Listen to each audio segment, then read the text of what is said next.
The mayor of Boston just had a no whites allowed Christmas party.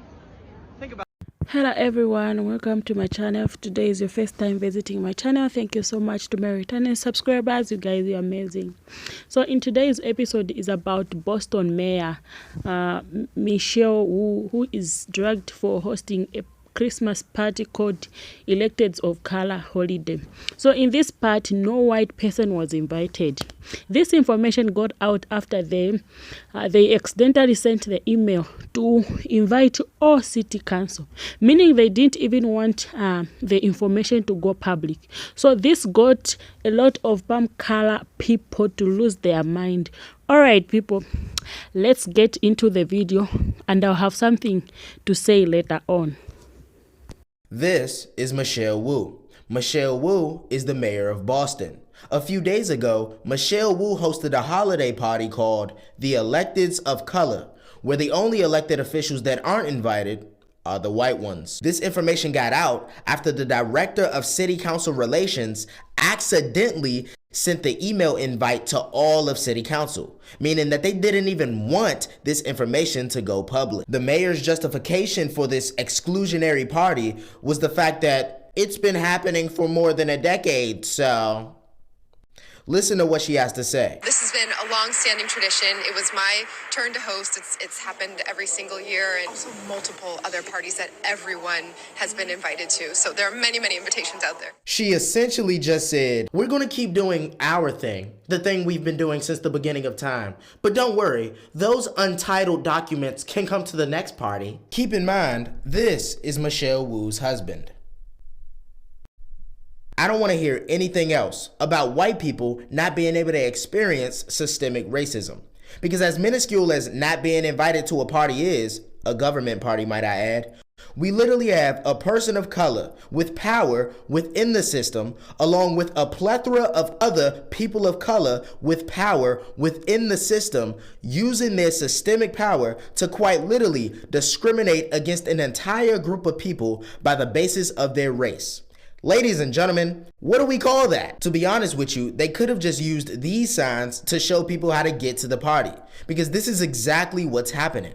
We keep going back in time. If this is okay, then I ask you, would it have also been okay for the people that were not invited to this party to have hosted their own party and call it the Elected Whites? They're doing their own thing. Why can't we? I, just like any other rational human being, would agree that that would not be okay, in the same way that this is not okay.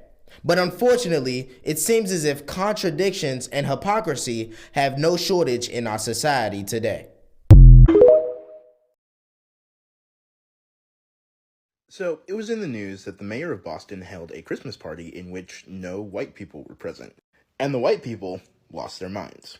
And it reminded me so much of events that happen within the kink community that are only for people of color. Whether it be socials like munches or get-togethers or play events. You know, there are some events that are just for people of color. And I have seen white people lose their minds over this. And I wanted to ask the question, why? Why is this such a huge thing? Because for me personally, having spaces that are for people of color allow for a certain degree of safety. What that means is that people of color who are going to these spaces don't necessarily have to mask or code switch or do anything. They can really be themselves. In addition, they can play the way that they want to play. They don't have to switch it up for anyone. But those are just my thoughts, and I'd love to hear yours. Feel free to comment away. What's up, guys? I'm CJ Pearson. I watch the news so that you don't have to. The mayor of Boston is under fire after hosting a party that white people were explicitly forbidden from attending. Now, the mayor of Boston got caught all the way up when her aide mistakenly invited a bunch of non-white people and then had to send them a little bit of an apology afterwards and say, hey, guys, we're still having this no white people party, but you're not invited anymore. Like, craziness. Can we just sit here and process for a moment? What would the media's reaction be if they did a no black people party, no Hispanic people party, no Asian people party? People would be calling for her resignation, and rightfully so. But what's odd to me, let me show you something I just discovered. For someone who apparently doesn't love white people, Michelle Wu has a white husband. So it's, oh, I'm not going to like white people publicly, but behind closed doors, or should I say underneath the sheets, she has no problem with white people. The mayor of Boston just had a no whites allowed Christmas party. Think about that. First of all, who wants to go to a Christmas party with POC elected officials in Boston? Be so serious. You did not want to go to that. They probably didn't want to be there either, but it was an opportunity for them to fellowship with each other in a safe environment and know who their colleagues are in a predominantly white work field. And that's fine. When people of color make the concerted effort to come together and don't extend invitations to white people, do not allow them into our spaces.